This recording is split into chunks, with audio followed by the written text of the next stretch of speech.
Pernah nggak sih Anda merasa udah capek-capek latihan, tapi kok hasilnya gitu-gitu aja? Nah, kalau iya, Anda sudah datang ke tempat yang tepat. Hari ini kita akan bongkar tuntas rahasia membangun fisik ideal, dan ini bukan katanya-katanya loh, tapi berdasarkan sains dari Dr. Brett Contreras. Pasti familiar kan dengan perasaan ini? Anda udah berlatih keras banget, tapi kok rasanya kemajuan berhenti total. Ini masalah yang super umum, tenang aja. Dan dalam beberapa menit ke depan, kita akan temukan solusinya bareng-bareng. Kami paham banget usaha Anda. Rasa frustrasi saat kita merasa terjebak di satu titik atau yang sering disebut plato itu beneran nyata. Tapi sekali lagi, santai aja. Anda nggak sendirian. Dan yang paling penting, selalu ada jalan keluarnya. Seringkali masalahnya itu bukan karena kurangnya usaha. Anda bisa aja mendorong diri sekeras mungkin. Tapi kalau strateginya nggak tepat, hasilnya ya bakal gitu-gitu aja. Kuncinya itu bukan cuma berlatih lebih keras, tapi berlatih lebih cerdas. Nah, kita akan membedah cetak biru atau blueprint latihan yang didukung oleh sains langsung dari salah satu pakar paling terpercaya di bidang ini.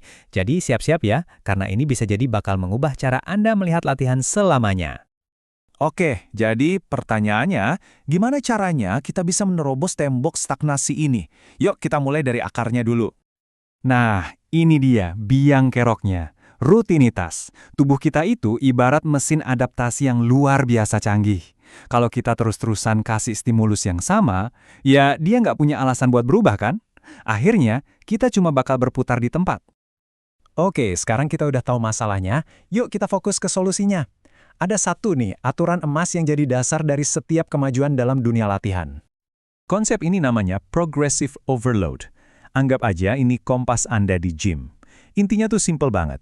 Kalau mau terus jadi lebih besar dan lebih kuat, Anda harus secara bertahap bikin latihan Anda jadi lebih menantang dari waktu ke waktu. Sesederhana itu. Kutipan dari Dr. Contreras ini benar-benar merangkum semuanya dengan sempurna. Coba deh pikirin, kalau stimulusnya nggak pernah berubah, buat apa juga tubuh kita repot-repot beradaptasi dan tumbuh? Masuk akal kan? Dan ini nggak serumit kedengarannya loh, nggak perlu pusing mikirin rumus aneh-aneh. Cukup fokus buat ngalahin performa Anda di sesi sebelumnya. Entah itu dengan nambah satu repetisi aja, atau naikin beban sedikit banget, nah itu baru namanya kemajuan yang nyata. Oke, setelah kita paham kenapanya, sekarang waktunya kita bahas gimananya. Ada 3 variabel kunci yang perlu Anda atur dalam program latihan Anda. Dulu kan orang mikirnya harus menghancurkan satu kelompok otot sekali seminggu. Tapi pendekatan modern yang jelas-jelas didukung sains, fokusnya beda. Menstimulasi otot lebih sering, tapi dengan volume yang lebih cerdas dan berkualitas. Artinya apa? Yah, lupakan deh hari dada atau hari kaki yang cuma datang sekali seminggu. Sains udah membuktikan kalau melatih setiap kelompok otot setidaknya 2 kali per minggu itu ngasih sinyal pertumbuhan yang jauh lebih optimal. Ingat, ini semua soal kualitas, bukan kuantitas. Daripada melakukan banyak set tapi setengah tenaga, jauh lebih efektif melakukan beberapa set aja yang benar-benar menantang sampai mendekati batas kemampuan Anda. Itu baru nendang. Oke, biar lebih kebayang, yuk kita lihat gimana semua prinsip ini bekerja dalam praktek. Kita akan pakai keahlian Dr. Contreras yang sampai dijuluki The Glute Guy sebagai studi kasus kita. Kerangka kerjanya ini jenius banget. Dengan membagi latihan jadi 4 pola gerakan utama, ada yang vertikal, horizontal, dan lateral, Anda jadi bisa melatih tubuh bagian bawah lebih sering. Kok bisa? Karena Anda menargetkan otot dari sudut yang beda-beda, jadi beban stresnya lebih seimbang dan pemulihannya juga lebih bagus. Terus kenapa ini efektif banget? Ya karena setiap pola gerakan itu kenanya ke bagian otot bokong yang beda-beda. Hasilnya, perkembangannya jadi menyeluruh, kita bisa berlatih lebih sering, dan ini yang penting buat banyak orang, bisa membentuk otot bokong tanpa bikin paha jadi terlalu besar. Sekarang, yuk kita bahas gambaran besarnya. Latihan yang cerdas itu bukan cuma soal hasil instan, tapi tentang membangun kebiasaan yang bisa bertahan seumur hidup. Ini konsep yang penting banget, Maximum Recoverable Volume atau MRV.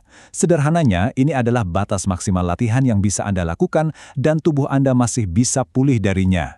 Kunci kemajuan jangka panjang adalah menemukan titik manis ini, berlatih cukup keras untuk merangsang pertumbuhan, tapi jangan sampai kebanyakan sampai pemulihan kita jadi berantakan. Yuk, kita ubah cara pandang kita. Rasa pegal yang berlebihan itu bukan medali penghargaan loh. Pertumbuhan otot itu terjadinya pas kita istirahat dan pulih. Jadi, tujuannya adalah kembali ke gym dalam keadaan segar dan siap memecahkan rekor, bukan malah datang dalam keadaan kelelahan. Anggap aja kebugaran itu sebagai sebuah perjalanan yang dinamis. Nggak ada satu program pun yang bakal sempurna selamanya. Keterampilan terpenting yang bisa kita punya adalah belajar mendengarkan sinyal dari tubuh kita dan berani untuk menyesuaikan rencana latihan kalau memang dibutuhkan. Jadi, saya akan tinggalkan Anda dengan satu pertanyaan untuk direnungkan. Apakah Anda berlatih untuk 3 bulan ke depan atau untuk 30 tahun ke depan? Cara Anda menjawab pertanyaan ini akan sangat menentukan pendekatan latihan Anda. Ingat, konsistensi dan keberlanjutan adalah kunci untuk membangun fisik yang hebat, bukan cuma untuk musim panas ini, tapi untuk seumur hidup.